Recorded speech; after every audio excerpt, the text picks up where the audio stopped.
Hello friends, welcome to Kavita medicos education और ये part second है लंग कैंसर का। तो दोस्तों, वीडियो स्टार्ट करने से पहले अगर आप लोगों ने मेरी वीडियो को अभी तक लाइक नहीं किया है, शेयर नहीं किया है, सब्सक्राइब नहीं किया है, तो आप लोगों से रिक्वेस्ट है आप प्लीज़ ऐसा कर दीजिए ताकि इससे मुझे मोटिवेशन मिले।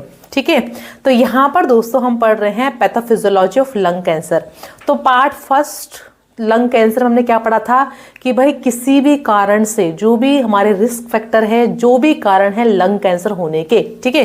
तो यहाँ पर देखो, ड्यू टू इटोलॉजिकल फैक्टर्स, मतलब जो भी जिस भी कारण से लंग कैंसर होता है, जैसे कि अगर कोई व्यक्ति स्मोकिंग कर रहा है, सिगरेट स्मोकिंग कर रहा है, या एस्बेस्टोस और रेडोन गैस के संपर्क में आ रहा है, जैसे कि ऑक्यूपेशनल जो वर्कर होते हैं, ठीक है, या फिर किसी को जेनेटिक मतलब उनके अनुवांशिक गुण ही ऐसे, उनके हेरिडिटरी में वो चली हुई आ रही बीमारी है, ठीक है, लगातार उनके हेरिडिटरी में बीमारी हो रही है, ठीक है ना।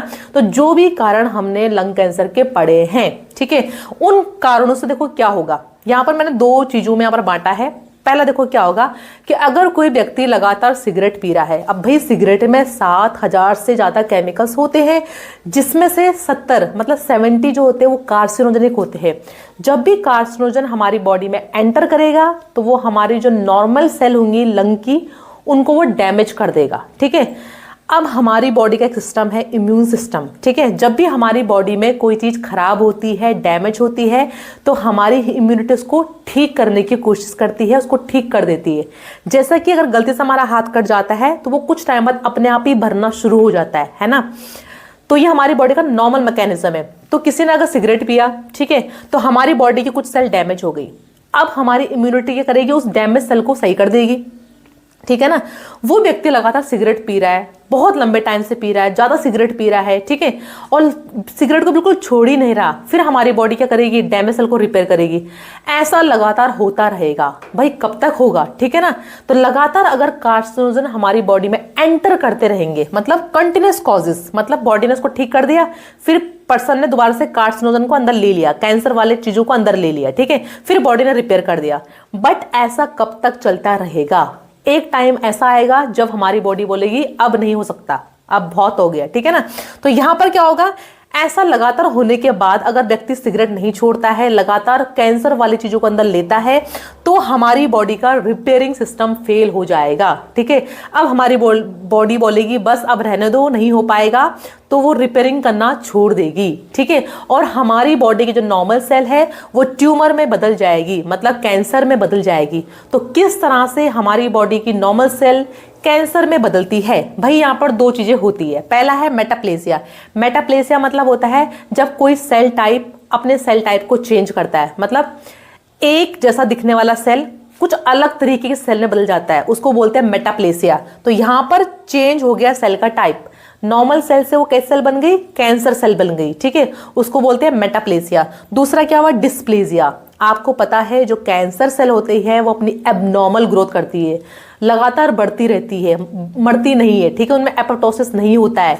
तो यहाँ पर कैंसर सेल लगातार एबनॉर्मल सेल ग्रोथ करती रहेगी और हमारी बॉडी में एक गुच्छा, एक ट्यूमर का फॉर्मेशन कर देगी, ठीक है ना। यहाँ पर ट्यूमर बन गया।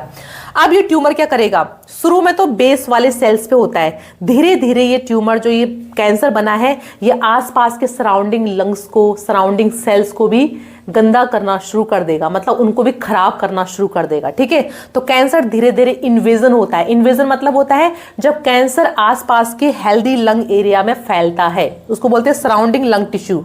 जब ये कैंसर ट्यूमर धीरे धीरे फैलना शुरू होता है, हमारे जो हेल्दी आसपास के जो सेल वगैरह है, टिश्यू वगैरह है, उनमें भी ये अंदर जाने लग गया है, डीपर जो टिश्यू है उनमें भी ये जाने लग गया, उसको बोलते हैं इन्वेजन, घुसना, ठीक है। एंजियोजेनेसिस। एंजियोजेनेसिस मतलब कहता है भाई कैंसर की एक खास बात होती है, जो कैंसर का ट्यूमर होता है ना वो अपनी ब्लड वेसल्स खुद बनाना शुरू कर देता है। अब ब्लड वेसल्स क्यों जरूरी है, क्योंकि ब्लड वेसल्स से उसको न्यूट्रिशन मिलेगा और ऑक्सीजन मिलेगा, और ताकि वो और अच्छे से ग्रो कर सके और अधिक ट्यूमर को बड़ा साइज दे सके, ठीक है। तो यहाँ पर वो एंजियोजेनेसिस करना शुरू कर देंगे। बहुत ही खतरनाक होती है कैंसर की सेल, क्योंकि वो अपनी खुद की ब्लड वेसल्स बनाना शुरू कर देती है ताकि उसको वहां से न्यूट्रिशन और ऑक्सीजन मिल सके, ठीक है। अब धीरे धीरे कैंसर बन चुका है, अब ये हमारे बाकी पूरी बॉडी में फैलना शुरू हो जाएगा, ठीक है। लंग कैंसर फैलता है ना पूरी बॉडी में, तो यहाँ पर मेटास्टेसिस की प्रोसेस होनी शुरू हो जाएगी। मेटास्टेसिस मतलब होता है कैंसर का फैलना, ये कैंसर लोकल मतलब आसपास लंग्स के फैल सकता है, जैसे कि लिम्फ नोड्स में हो जाएगा, ईसोफेगस में हो जाएगा, या फिर जो मेन ब्रोंकाई है बड़ी वाली उनमें हो जाएगा, या फिर ये हमारी बॉडी के जो अन्य ऑर्गन्स है, अन्य टिश्यू है, वहां पर भी फैल जाएगा। उसको बोलते हैं मेटाप्लेसिया। कैंसर का एक जगह से टूट के दूसरी जगह जाना और हमारी पूरी बॉडी में फैल जाना, उसी को बोलते हैं मेटाप्लेसिया। अब भाई लंग का कैंसर कहाँ कहाँ फैल सकता है? ये हमारे बोन्स में, ब्रेन में, एड्रिनल ग्लैंड में, किडनी में, ठीक है, कहीं भी हो सकता है। तो इसको बोलते हैं मेटास्टेसिस प्रोसेस, ठीक है। इसका ले जाने का काम कौन कर रहा है? ब्लड या फिर लिम्फ सिस्टम। हमारा जो लिम्फेटिक सिस्टम है वो कैंसर के टुकड़े को कहीं और लेके जाएगा और वहां भी कैंसर कॉज कर देगा, ठीक है, हमारा ब्लड और लिम्फेटिक सिस्टम। अब भाई दूसरा क्या हो रहा है? एक और चीज है यहाँ पर देखो, अगर सपोज हमारी सेल अब नॉर्मल हो चुकी है, ठीक है, डैमेज सेल नॉर्मल हो चुकी है, तो किसी भी सेल की एक लाइफ स्पैन होती है, एक जिंदगी होती है, ठीक है ना। हमारी कुछ लाइफ स्पैन है, कुछ टाइम बाद हम सबकी डेथ हो जाएगी ना, तो कोई नई जनरेशन यहाँ पर आएगी। सेम हमारी बॉडी में होता है, जैसे कि हमारी आरबीसी है वो 120 दिन तक जिंदा रहती है, कुछ टाइम बाद वो मर जाएंगी, ठीक है, उनको माइक्रोफेजेस खा लेगा और वहां पर नई आरबीसी बन जाएगी। ये एक नॉर्मल सेल का साइकिल है, ताकि वहां पर नई सेल्स बन सके। तो अगर सपोज सेल्स ठीक हो चुकी है तो सेल अपना नॉर्मल साइकिल करेंगी, और मतलब नॉर्मल साइकिल जो सेल की होती है उसको बोलते हैं एपोप्टोसिस, मतलब प्रोग्राम्ड सेल डेथ। इसको बोलते हैं प्रोग्राम्ड सेल डेथ, मतलब सेल ने अपना काम किया और कुछ टाइम बाद वो सेल मर गई, ठीक है, उसको बोलते हैं एपोप्टोसिस। और उस मरी हुई सेल को किसने खा लिया? माइक्रोफेजेस ने खा लिया, और वहां पर फिर नई सेल्स बनती है बॉडी में, ठीक है। ये एक क्या है? एपोप्टोसिस। ये हमारी बॉडी का नॉर्मल मैकेनिज्म है, ठीक है, इसमें कोई घबराने की बात नहीं है। दूसरा देखो यहाँ पर क्या होगा, अगर सपोज सिगरेट पी रहा है, ठीक है, जेनेटिक फैक्टर है, या फिर रेडोन गैस के एक्सपोजर में आता है, कार्सिनोजन फैक्टर भी उसके अंदर इंक्लूड, तो क्या होगा? जो ये कार्सिनोजन होते हैं, कैंसर कॉजिंग एजेंट होते हैं, ये हमारे डीएनए को बदल देगा, डीएनए को चेंज कर देगा, ठीक है। अगर सेल का प्रोग्राम ही अंदर का बदल चुका है तो वो अब गड़बड़ करना शुरू कर देगा, ठीक है ना। तो यहां पर ये डीएनए पूरा बदल गया है। अब ये म्यूटेटेड सेल, मतलब इसका डीएनए में परिवर्तन आ चुका है, जिसकी वजह से इसके अंदर म्यूटेशन हो चुका है, ठीक है, जेनेटिक मटेरियल चेंज हो चुका है। अब ये नॉर्मल सेल नहीं रहा, अब ये कैंसर सेल बन चुका है, और यहां पर ये एपोप्टोसिस भी नहीं करेगा। देखो, म्यूटेटेड सेल अवॉइड एपोप्टोसिस, ठीक है, जो ये डीएनए इसका बदला है सेल का, अब ये एपोप्टोसिस नहीं करेगा, ये अब नहीं मरेगा, ठीक है। कैंसर सेल कभी नहीं मरते हैं, वो लगातार ग्रो करते रहते हैं। अनकंट्रोल्ड सेल ग्रोथ होती है उनमें, ठीक है, अनकंट्रोल सेल डिवीजन होता है। और यहां पर सेम ये क्या कर देगा? ट्यूमर फॉर्मेशन कर देगा, एक मास गुच्छा कैंसर का बना देगा। कैसे? मेटाप्लेसिया, अपने सेल को उसने चेंज कर चुका है टाइप को, और यहाँ पर ये एबनॉर्मल सेल ग्रोथ करेगा। धीरे धीरे हमारे आसपास के जो हेल्दी सेल है वहां फैलना शुरू हो जाएगा, और अपनी खुद की ब्लड वेसल्स, एंजियोजेनेसिस, अपनी खुद की ब्लड वेसल्स बनाना शुरू कर देगा, वहां से न्यूट्रिशन लेगा, ऑक्सीजन लेगा, फिर ये हमारी बॉडी के आसपास फैलना शुरू हो जाएगा। इस तरह से कैंसर पूरा स्प्रेड हो जाएगा, ठीक है ना। तो ये थी यहाँ पर pathophysiology of lung cancer. Next हमारे पास sign and symptoms of lung cancer. तो कौन कौन से लक्षण हमको देखने को मिलते हैं लंग कैंसर वाले पेशेंट में? तो पहला यहाँ पर देखो क्या है? परसिस्टेंट कफ, मतलब पेशेंट को लगातार ही जो खांसी है वो बनी रहेगी, ठीक है, 1 वीक से लेकर या फिर पूरे 3 महीने तक पेशेंट को लगातार खांसी रहेगी, ठीक है। ये जो खांसी है ये माइल्ड भी हो सकती है और क्रॉनिक भी हो सकती है, ठीक है। पेशेंट को खांसी आएगी, ठीक है, इस खांसी में पस भी आ सकता है और ब्लड भी आ सकता है, ठीक है ना। और इस जो खांसी है वो चाहे सूखी खांसी हो चाहे वो गीली खांसी हो, वो पेशेंट को कंटिन्यूसली क्या रहेगा? खांसी और कफिंग रहेगा, ठीक है ना। नेक्स्ट देखो हेमापेटाइसिस। हेमापेटाइसिस मतलब जब भी पेशेंट खांसी करेगा और स्पुटम को बाहर निकालेगा, ठीक है, थूकेगा, उस टाइम पे उसके स्पुटम में ब्लड आएगा, ठीक है, उसके स्पुटम में ब्लड के धब्बे देखने को मिलेंगे, ठीक है ना। स्पुटम में ब्लड के आने को हीमोपेटाइसिस बोलते हैं। ऐसा पेशेंट के भाई खांसी में उसके स्पुटम में ब्लड क्यों आ रहा है? क्योंकि कैंसर के कारण हमारे जो अंदर के लंग टिश्यू है उनको नुकसान हो रहा है, ठीक है ना, और वहां पर कोई अंदर इंटरनल डैमेज हो रहा है, इसलिए पेशेंट को खांसी में ब्लड आता है। नेक्स्ट देखो डिस्निया, ठीक है ना, शॉर्टनेस ऑफ ब्रेथ, पेशेंट को अच्छे सांस नहीं आ पाती, पेशेंट अच्छे से इनहेल नहीं कर पाता, एक्सहेल नहीं कर पाता, क्योंकि अंदर क्या है? कैंसर बन रहा है, ट्यूमर बन रहा है जो हमारी एयरवेज को दबा रहा है, ठीक है ना, इसलिए पेशेंट को अच्छे से सांस को अंदर नहीं ले पाता। नेक्स्ट देखो विजिंग। विजिंग मतलब विस्लिंग साउंड, जब भी पेशेंट बाहर सांस को छोड़ेगा उस टाइम पे सीटी जैसी आवाज आएगी।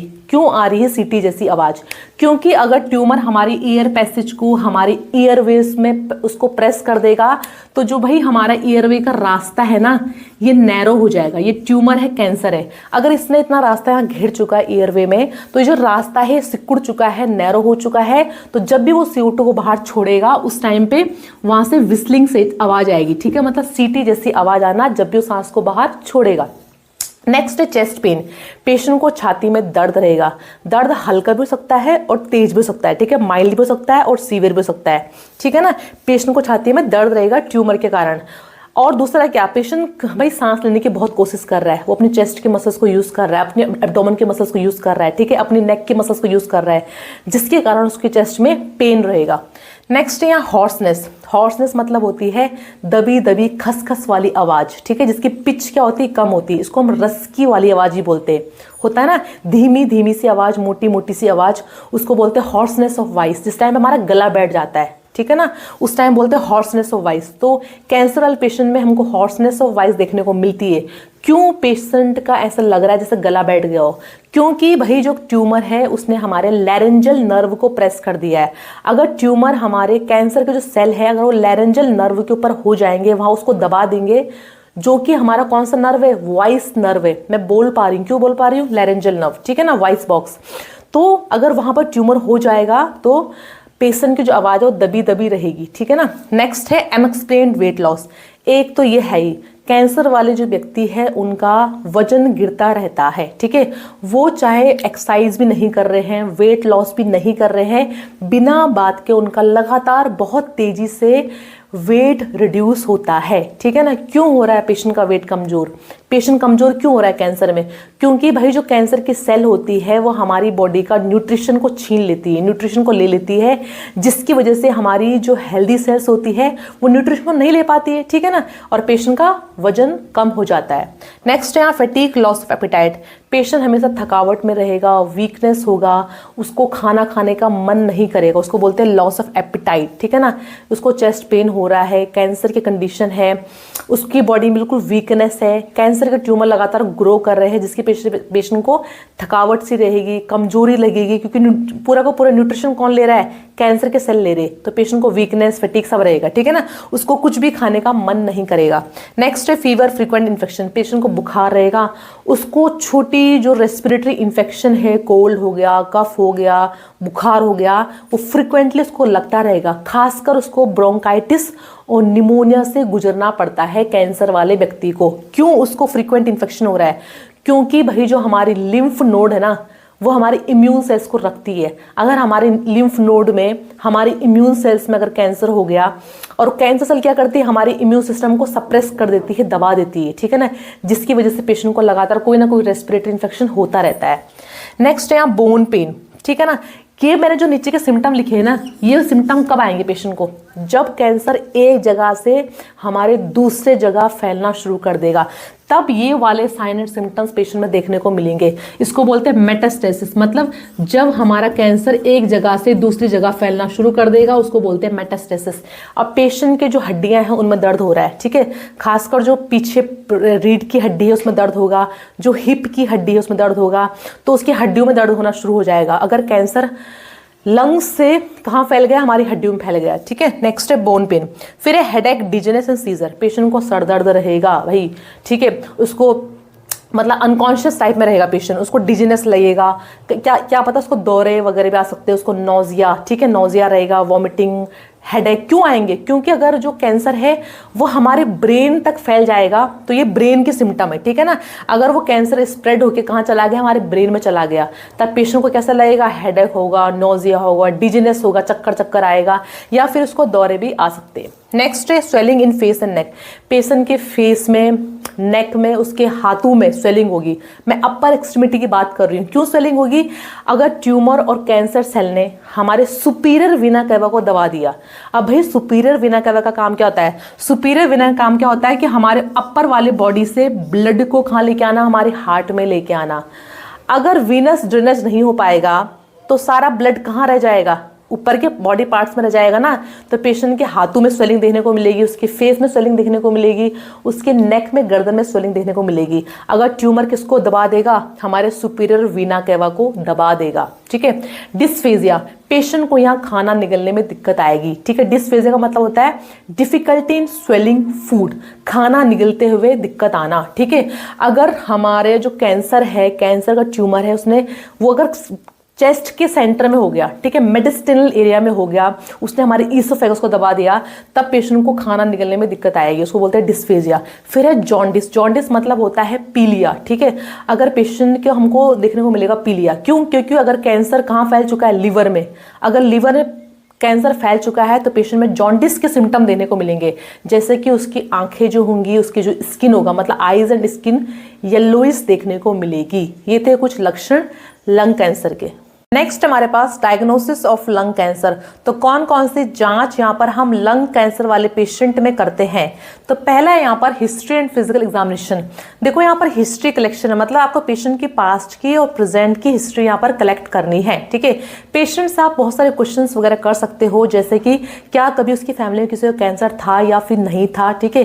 पेशेंट किस जगह जाके काम करता है, मतलब उसका ऑक्यूपेशन क्या है, कहीं वो रेडोन के संपर्क में आ रहा है या फिर अधिक एयर पोल्यूशन के संपर्क में आ रहा है या एस्बेस्टोस के संपर्क में आ रहा है या फिर नहीं आ रहा है। इसके अलावा आप पेशेंट से क्वेश्चन कर सकते हो कि पेशेंट की कोई पास्ट में कोई सर्जरी हुई है या फिर नहीं हुई है, या उसके अंदर कोई बैड हैबिट है स्मोकिंग की, टोबैको की, ठीक है ना। तो ये सारे हम पास्ट के और प्रेजेंट की हिस्ट्री कलेक्ट करेंगे। फिर आता है फिजिकल एग्जामिनेशन। यहाँ पेशेंट का आपको head to toe complete examination करना है, पूरे वाइटल साइन पेशेंट के लेने हैं। यहाँ पर आप खाली पेशेंट को ऑब्जर्व कर सकते हो, ठीक है, कि उसके फिंगर्स में कोई क्लबिंग हुई है या फिर नहीं हुई है, उसके फेस पे कोई स्वेलिंग है या फिर नहीं है, या उसके अंदर कोई साइनोसिस की कंडीशन आपको ऑब्जर्व हो रही है या फिर नहीं हो रही है। इसके अलावा पेशेंट का पहले वेट कितना था और अब उसका वेट कितना हो गया, उसका वेट लॉस है या फिर नहीं है, उसको कोई मतलब वीकनेस महसूस होती है या फिर नहीं होती है, जिस टाइम खांसी करता है, बलगम में कोई खून आता है या फिर नहीं आता है, ये सारा आप पेशेंट से यहाँ पर फिजिकल एग्जामिनेशन में देखोगे। और इसके अलावा आप लंग्स को यहाँ पर ऑस्कल्टेट कर सकते हो कि लंग्स से कोई एबनॉर्मल तरीके की कोई साउंड आ रही है या फिर नहीं आ रही है। नेक्स्ट देखो चेस्ट एक्सरे, ठीक है। चेस्ट एक्सरे जो दूसरी जांच हम करते हैं पेशेंट में डायग्नोस, वो है चेस्ट एक्सरे, ठीक है। अब चेस्ट एक्सरे से पूरा कंफर्म नहीं हो पाता पेशेंट को लंग कैंसर है या कि नहीं है, ठीक है, क्योंकि चेस्ट एक्सरे में बाहर अंदर के कुछ जो ऑर्गन्स है, जैसे कि हमारी स्टर्नम बोन है, हमारा जो पीछे हार्ट है, वो भी आता है ना। तो यहाँ पर पेशेंट में हमको हल्का हल्का जो चेस्ट एक्सरे, उसमें मासेस वगैरह दिखाई देंगी, उसमें लेजेंस वगैरह दिखाई देंगी, वाइट जो धब्बे होते हैं ना एक्सरे में, वो दिखाई देंगी। तो उससे हम कंफर्म नहीं कर सकते कि क्या ये कैंसर है या फिर नहीं है, ठीक है ना। बट हम फर्स्ट लाइन डायग्नोस में क्या कराते हैं, पेशेंट का चेस्ट एक्सरे कराते हैं। नेक्स्ट देखो सीटी स्कैन, इसको हम गोल्ड स्टैंडर्ड टेस्ट कहते हैं लंग कैंसर के लिए, ठीक है। सीटी मीन्स कंप्यूटराइज्ड टोमोग्राफी स्कैन। यहाँ पर हम क्या कर रहे हैं, बिल्कुल क्लियर फॉर्म में इमेजेस निकाल रहे हैं, मतलब चेस्ट एक्सरे से अच्छी इमेजेस कहाँ आती है, सीटी में आती है, ओके। यहाँ पर हम देख पाते हैं कि भाई कैंसर का जो मास है, उसका साइज क्या है, उसका शेप क्या है, किस लोकेशन पे कैंसर हुआ है, ठीक है, क्या वो प्लूरल फ्लूइड के सामने हुआ है या फिर ब्रोंकस में हुआ है या फिर उसमें कोई लिम्फ नोड इन्वॉल्व है या फिर नहीं है, ठीक है ना। यहाँ पर हमको इस स्टेज का हल्का पता लग जाता है सीटी स्कैन में। फिर है MRI scan, that is magnetic resonance imaging. यहाँ पर हाई फ्रिक्वेंसी की मैग्नेटिक वेव्स को भेजते हैं, इसीलिए इसका नाम क्या है, मैग्नेटिक, मतलब मैग्नेटिक वेव्स यहाँ पर काम करती है। अगर जो कैंसर है वो पेशेंट के ब्रेन में फैल चुका है, तो यहाँ पर हम क्या कराएंगे, एमआरआई स्कैन कराएंगे, देखने के लिए कि कैंसर कहीं ब्रेन में प्रेजेंट तो नहीं है।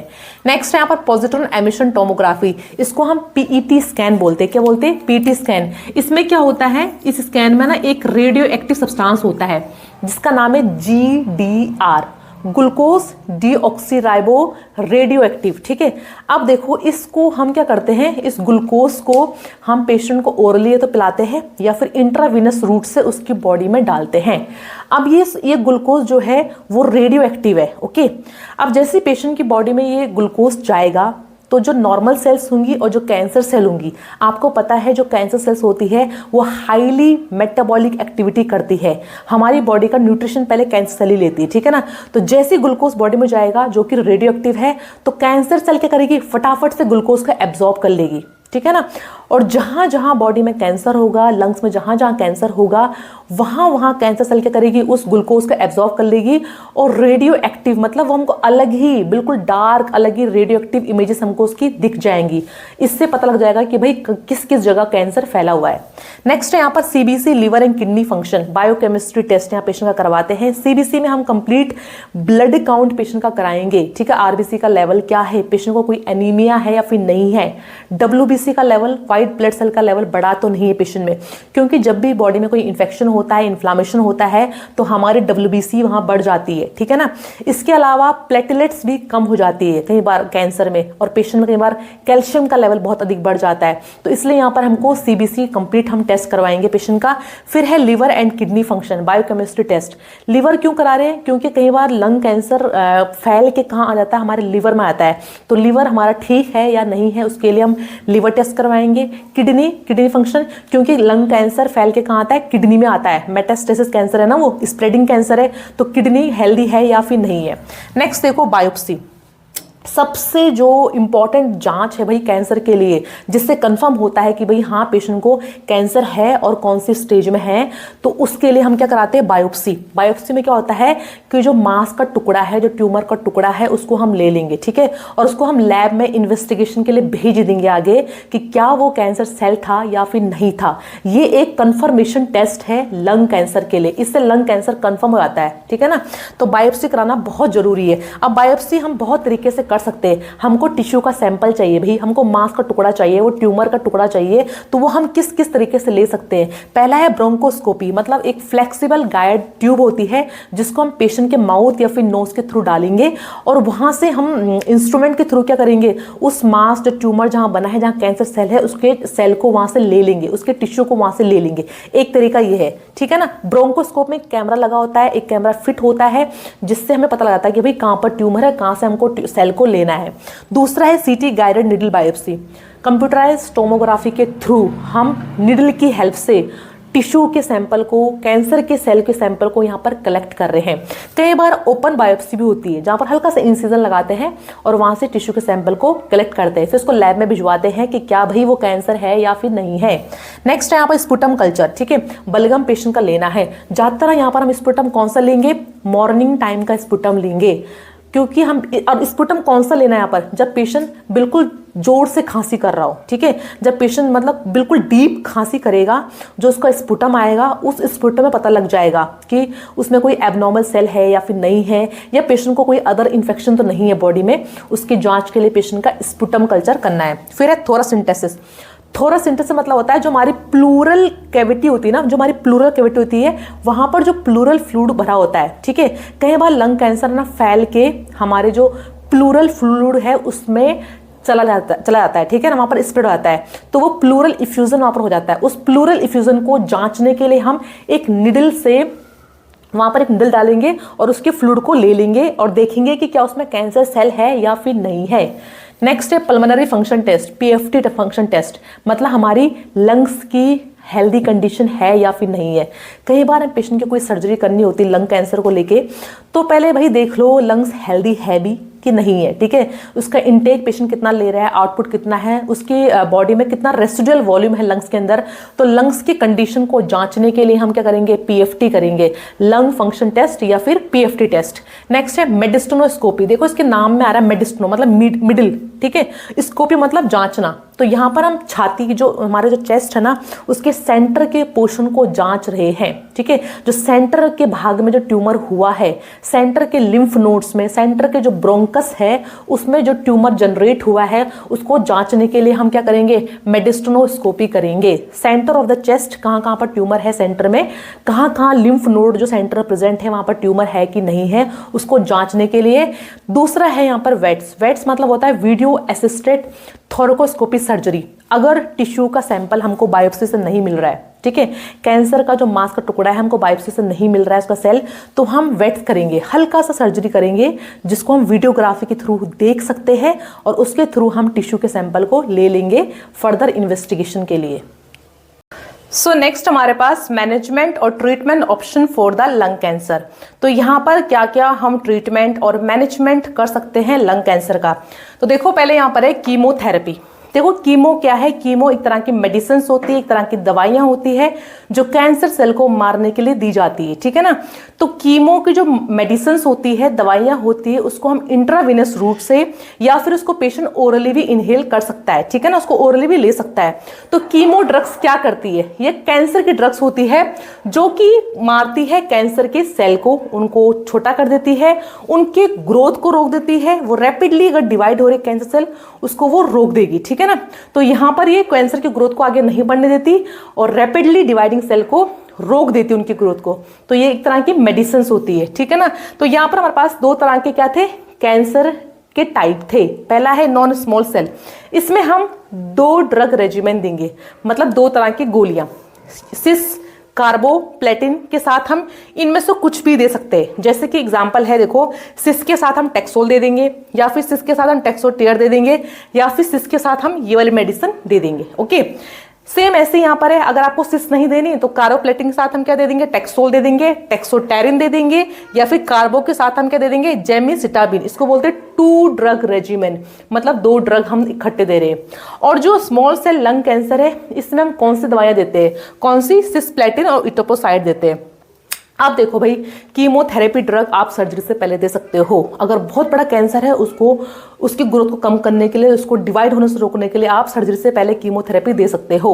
या फिर यहाँ पर कीमोथेरेपी सर्जरी के बाद भी दी जाती है, ताकि छोटा मोटा जो कैंसर निकल नहीं पाया है बॉडी में से, ठीक है, सर्जरी से निकल नहीं पाया है, वो कीमो की ड्रग्स से वहां मर जाए, ठीक है ना। बट कीमो ड्रग्स का एक डिसएडवांटेज ये है कि कीमो जो है हमारी पूरी बॉडी पे ही इफेक्ट करती है, ओके ना। जब कीमो ड्रग्स हम पेशेंट को देते हैं तो हमारी पूरी बॉडी पे ही अपना असर डालती है, मतलब ये हमारे कैंसर सेल को तो मारती ही मारती है, साथ में हमारी बॉडी की जो नॉर्मल और जो हेल्दी सेल्स होती है उनको भी मार देती है। इसीलिए जो पेशेंट कीमोथेरेपी लेते हैं उनमें कुछ साइड इफेक्ट्स आते हैं, जैसे कि एलोपेशिया, मतलब पूरे के पूरे बाल निकल जाते हैं, पर कुछ टाइम बाद वो बाल आ भी जाते हैं वापस, ठीक है। पेशेंट को नोजिया, वॉमिटिंग होती है, पेशेंट की बॉडी का वेट लॉस होता है, उसमें RBC, WBC, TLC, platelets count कम हो जाते हैं, और कुछ अन्य तरह के साइड इफेक्ट्स भी देखने को मिलते हैं, ठीक है ना। और कीमोथेरेपी ड्रग्स को हम रेडिएशन थेरेपी के साथ, इम्यूनोथेरेपी के साथ, अदर फॉर्म ऑफ ट्रीटमेंट के साथ दे सकते हैं। फिर आते हैं हम रेडिएशन थेरेपी। रेडिएशन से नाम पता लग रहा है, कुछ हम इसमें रेज दे रहे हैं, ठीक है ना, हाई एनर्जी की रेज हम इसमें देते हैं। अब किस तरह की रेज यहाँ पर दे रहे हैं, हम एक्सरे दे सकते हैं, या फिर गामा रेज दे सकते हैं, या प्रोटोन, मतलब लाइट वाली रेज हम यहाँ पर देते हैं पेशेंट को। ये रेज पेशेंट के कैंसर सेल को श्रिंक कर देती है, उसको छोटा कर देती है, ठीक है ना। यहां पर रेडिएशन 2 तरह से होता है, एक होता है एक्सटर्नल रेडिएशन, मतलब पेशेंट को लिटा के ऊपर से हम रेडिएशन वाली मशीन से प्रोटोन, मतलब लाइट देंगे, एक्सरे, जो हाई एनर्जी लाइट होती है उनको देते हैं, ताकि जो कैंसर का सेल है वहां पर वो श्रिंक हो जाए, उसको बोलते हैं एक्सटर्नल रेडिएशन। इससे पेशेंट को कोई भी पेन नहीं होता है। एक होता है इंटरनल फॉर्म। इंटरनल कैसे होगा, दवाइयाँ आती है, रेडियो एक्टिव मेडिसिन आती है जिनको पेशेंट लेता है, पिल्स वगैरह आती है, और वो उनमें से रेडियो एक्टिव वेव्स निकलती है जो कैंसर सेल को श्रिंक कर देती है, छोटा कर देती है, उनकी ग्रोथ को आगे नहीं होने देती। यहाँ पर रेडिएशन थेरेपी को हम कीमो या फिर इम्यूनो या फिर सर्जरी के साथ दे सकते हैं।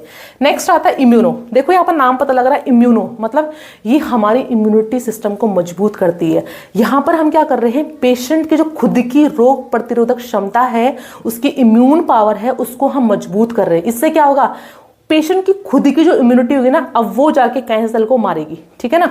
तो यहाँ पर क्या कर रहे हैं, this therapy help the body immune system to recognise, और हम पेशेंट की इम्यूनिटी को बूस्ट कर रहे हैं, उसको बोल रहे हैं कि भाई पहचानो कैंसर सेल बॉडी में कहाँ कहाँ प्रेजेंट है, उनको मारो, ठीक है, उनको अटैक करो और डिस्ट्रॉय करो। तो यहाँ पर हम पेशेंट की इम्यूनिटी को बूस्ट कर रहे हैं, उसको मजबूत कर रहे हैं। तो it boost the body's natural defence to fight the disease. Body का जो नेचुरल मैकेनिज्म है, क्योंकि जो हमारी रोग प्रतिरोधक क्षमता है वही क्या करती है, हमको बीमारियों से लड़ने में हेल्प करती है। तो यहाँ पर हम पेशेंट की इम्यूनिटी को ही मजबूत कर दे रहे हैं ताकि वो कैंसर सेल को अच्छे से मार सके। तो यहाँ पर इम्यूनोथेरेपी को हम रेडिएशन, कीमो और सर्जरी साथ दे सकते हैं, ठीक है ना। फिर देखो इसके जो साइड इफेक्ट्स है वो कम है as compare to chemotherapy. Next देखो सर्जरी। सर्जरी मतलब चीर फाड़ से हम वहां से कैंसर को निकाल रहे हैं, ठीक है। अब यहाँ पर बहुत तरह की सर्जरीज होती है। पहले आते हैं हम लोबिक्टोमी। लोब क्या होते हैं, आपको पता है, जो राइट लंग है भाई उसमें 3 लोब होते हैं, ठीक है। लेफ्ट लंग में कितने होते हैं, 2 लोब होते हैं। ये हमारा क्या है, ट्रेकिया है, ये हमारे ब्रोंकस है, ओके। अगर मान लो पेशेंट के किसी भी लोब में, किसी भी जगह पर यहाँ पर कैंसर हो गया, मान लो अपर वाले लोब में यहाँ पर कैंसर हो गया, ठीक है, उसने पूरे लोब को ही घेर लिया है, उसके अलावा और कैंसर कहीं नहीं फैला है, तो यहाँ पर हम a single lobe of lung is remove, मतलब लंग का कोई एक लोब हटा देंगे जहां पर कैंसर होगा। तो अगर ऊपर के लोब में कैंसर है तो हम ऊपर वाले लोब को सर्जरी के थ्रू यहाँ हटा देंगे, ओके ना। तो किसी भी लोब को यहाँ हटा सकते हैं, चाहे वो राइट साइड का हो चाहे वो लेफ्ट साइड का हो, पर हम सिंगल लोब को यहाँ हटा रहे हैं। दूसरा देखो, बाय, नाम में पता लग रहा है बाय मतलब दो लोब, तो 2 lobes of lungs are removed. अब देखो बाय लोबेक्टोमी हमेशा हम राइट साइड वाले लंग में ही करते हैं, ठीक है। अब मान लो यहाँ पर जो राइट साइड का लंग है वहां पर ऊपर के लोब में भी और नीचे के लोब में भी कैंसर प्रेजेंट है, ठीक है। अब हमको पूरा ही लोब यहाँ रिमूव करना पड़ेगा, तो यहाँ पर क्या करेंगे, नीचे का पूरा लोब हम हटा देंगे और ऊपर का पूरा लोब हटा देंगे, इसको बोलते हैं बायोलोबेक्टोमी। फिर आता है sleeve resection, cancerous lobe segment of main bronchus. इसमें हम जो हमारा ईयरवे है, जो हमारा मेन ईयरवे है ब्रोंकस, ठीक है, अगर मान लो उस कैंसर के चपेट में हमारा जो मेन ब्रोंकस है वो भी आ गया, ठीक है, और कोई हमारा एक लोब भी आ गया, ठीक है ना, जो मेन ब्रोंकस है वो भी इसकी चपेट में आ गया और हमारा एक लोब आ गया, तो स्लीव रिसेक्शन में हम ब्रोंकस के आधे भाग को और लोब को हटा देंगे, लोब को हटा दिया और ब्रोंकस के आधे भाग को हटा दिया, और जो बाकी आधा भाग बचा है उसको हम लंग से अटैच कर देंगे, इसको बोलते हैं स्लीव रिसेक्शन, ठीक है। क्या बोलते हैं, स्लीव रिसेक्शन, मतलब एक लोब को और ब्रोंकस में जो हमारा ईयर पैसेज था जहां पर कैंसर हुआ उसको हटा देंगे, और बाकी जो नॉर्मल हेल्दी ब्रोंकस है उसको हम लंग से अटैच कर देंगे। तो यहाँ पर आधा लोब हटा दिया और बाकी बचे हुए लोब को हमने यहाँ कनेक्ट कर दिया, ओके। तो ये था स्लीव रिसेक्शन। अब आता है सेगमेंटेक्टोमी, सेगमेंट ऑफ लंग लोब। यहाँ पर हम देखो, इसमें ध्यान देना, ये लोब है, ठीक है, यहाँ मान लो आप, चलो इसकी बारी करते हैं लेफ्ट लंग की, ओके। तो यहाँ पर लेफ्ट लंग में इस वाले सेगमेंट में छोटे से पोर्शन में, मतलब लोब के पोर्शन में लंग कैंसर हुआ है, तो यहाँ पर इस वाले सेगमेंट को, मतलब लोब को हमने पूरा नहीं हटाया, सिर्फ इतना हाफ पोर्शन हटा दिया और बाकी ऐसा अटैच कर दिया लंग को, ठीक है ना। तो लोब में जिस भी सेगमेंट में कैंसर हुआ है उस वाले सेगमेंट को हटा देंगे और बाकी उसको जोड़ देंगे, ठीक है ना। फिर है wedge resection, small pi shaped area of segment. यहाँ पर हम सेगमेंट का भी बहुत ही छोटा भाग जहाँ पर कैंसर के टिश्यू या कैंसर के सेल प्रेजेंट है, सिर्फ उस वाले भाग को हटा देंगे, मतलब सेगमेंट का भी बिल्कुल हाफ कर दो, पाई शेप्ड छोटा सा ट्रायंगुलर पोर्शन। तो इतने एरिया को यहाँ से हम रिमूव कर देंगे, इसको बोलते हैं वेज रिसेक्शन, इसको क्या बोलते हैं, वेज रिसेक्शन, ओके ना। तो ये थे यहाँ पर मैनेजमेंट और ट्रीटमेंट ऑफ लंग कैंसर। तो थैंक यू।